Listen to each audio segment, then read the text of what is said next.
But if I said that this evening's dinner is going to impress even those hard-to-impress individuals?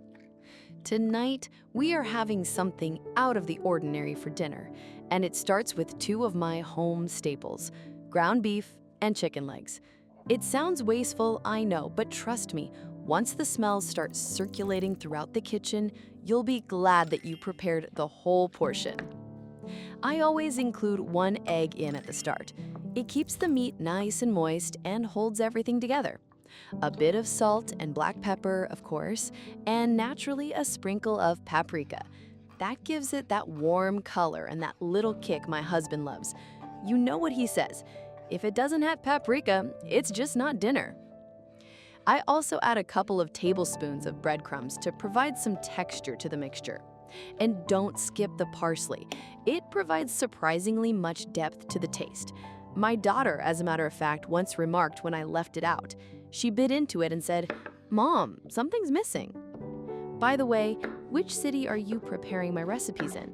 I love to know where everyone is preparing from. It's like we were all sitting at one big table.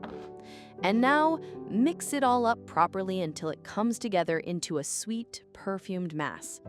In the meantime, let that rest for a minute or two. And in the meantime, let's attend to the onion. One big one, very finely chopped. I always start my onions off with a little olive oil and butter.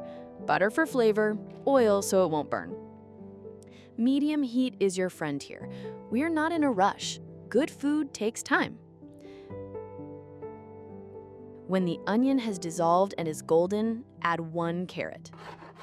I grate it so finely, it melts so beautifully into the mixture, leaving a touch of sweetness and great color. This reminds me of when my son used to help me cook. He'd want to grate the carrot and more of it ended up on the table than in the pan. But that's the kind of moments that make recipes like this have a home feel to it, don't you think? Let everything fry together for 3 to 5 minutes, stirring constantly. The smell that starts coming from the pan at this time, that's what gets everyone coming into the kitchen. Even our beagle dog starts circling the counter as if he knows dinner is within his reach. Then, we add some garlic cloves. I prefer to crush them in advance. It brings the taste out faster if you're just going to fry for about a minute or so. Don't overburn it, just until it smells nice. And that is all. Vegetables are done. Now add the vegetables in with the minced meat mixture and give the whole thing a good stir through. I get my husband to do this bit for me. He claims he can only mix things, but I think it's an excuse to keep tasting.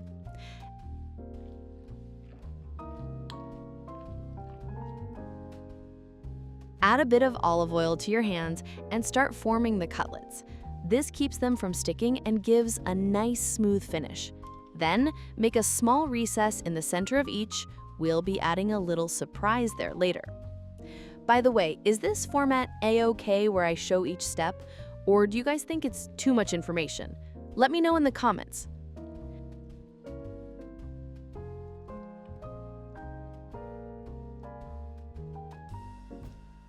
Once you have made all the cutlets and put the little impressions in the middle, go ahead and place them in the oven. By the way, let me just ask you something. Do you like meals like these that take a little extra time, or are you a quick and done sort of cook? Let me know in the comments. I just love to see how you're cooking at home.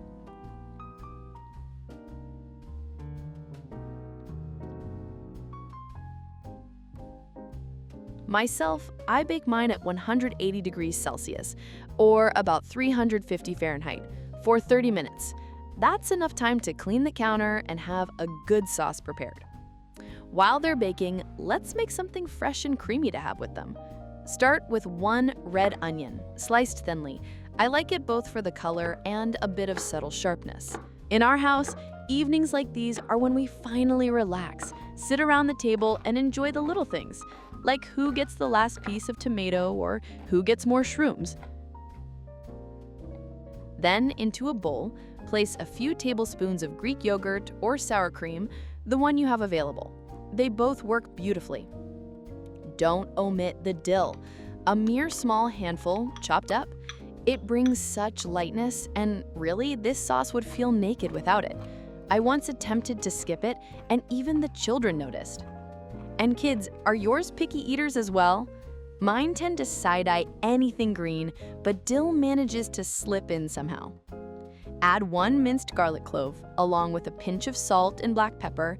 Stir everything together gently until smooth and well combined. That's it, a quick, simple topping for our baked cutlets. Oh, and while you're watching, if you're loving this recipe so far, give this video a thumbs up. It actually helps me bring more homestyle recipes like this one to you all. And thank you so much for being here.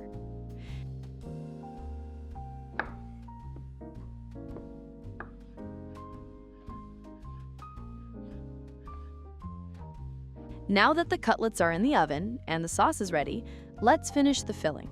In a hot pan, melt some butter and add 4 sliced mushrooms. On medium heat, and let them cook slow-lit, just until they release their juice and become golden. And one more thing, if you don't subscribe, click that subscribe button. Don't miss more from home recipes like this one. I have many more to share, and your support would be amazing. There's something comforting about the smell of mushrooms and butter, isn't there?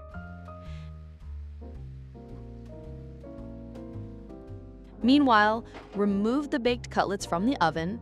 They should be lightly golden and holding their shape nicely. Now comes the fun part, layering the flavors. Start by adding a spoonful of that red onion and yogurt filling right into the center of each cutlet. Then, top it with the sautéed mushrooms.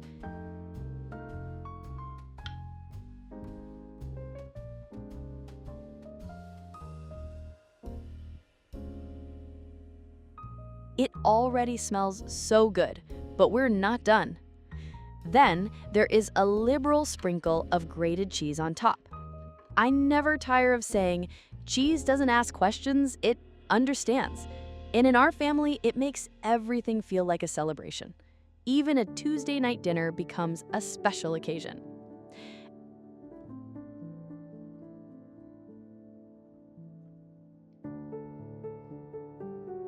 Add a slice of fresh tomato on top. It keeps the dish juicy and gives it a beautiful finish once baked.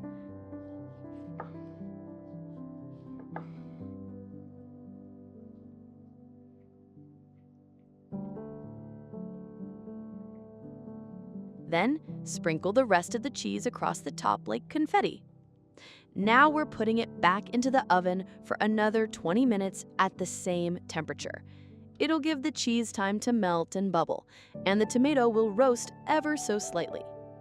Oh, and don't go away. After this, we've got a new veggie side dish coming, quick, colorful, and just the thing to diffuse the richness. You'll be waiting till the end, I promise. While everything's baking again, let's go ahead and make that brash and straightforward veggie side dish I was referring to. We'll start by chopping up 1 onion. Not too finely chopped, I like a bit of bite in it.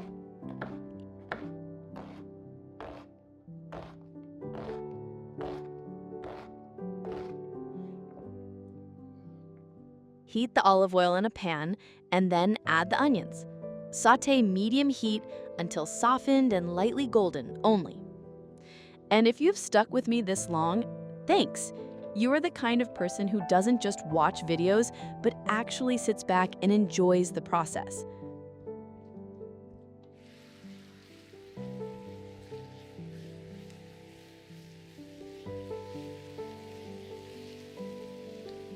And then there's a carrot. I grate mine so it blends in more with the onions. Although if you like a crunch, you can chop it into thin sticks. I remember when my daughter was young, she'd help me peel the carrots and try to steal little pieces. She always said raw carrots were better after she cooked them first. Let those vegetables sauté for about 3 minutes, just long enough to draw out the sweetness from them. And now we're adding half of a red bell pepper. I just adore how it makes the whole pan brighten up. It's like a little burst of sunshine right there in the midst of all things.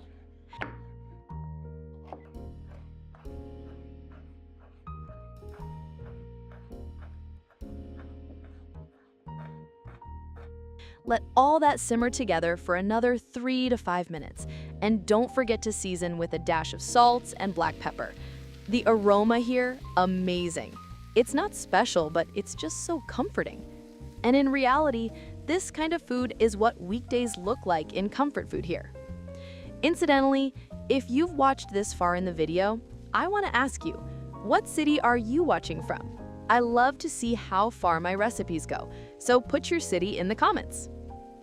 Now that our veggies are sautéed perfectly, go ahead and sprinkle them with a little extra salt and black pepper. Keep it simple. The flavors shine through here.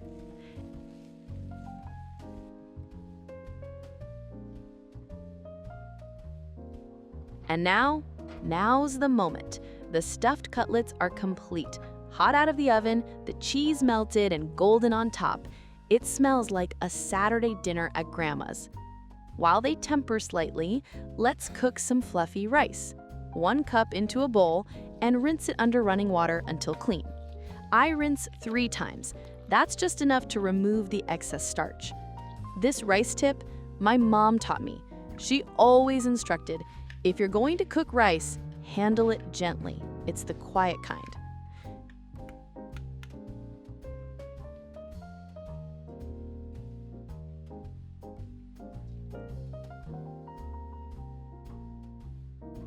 Now mix the rice with 1 cup of water in a pot, stir, and bring to a soft boil.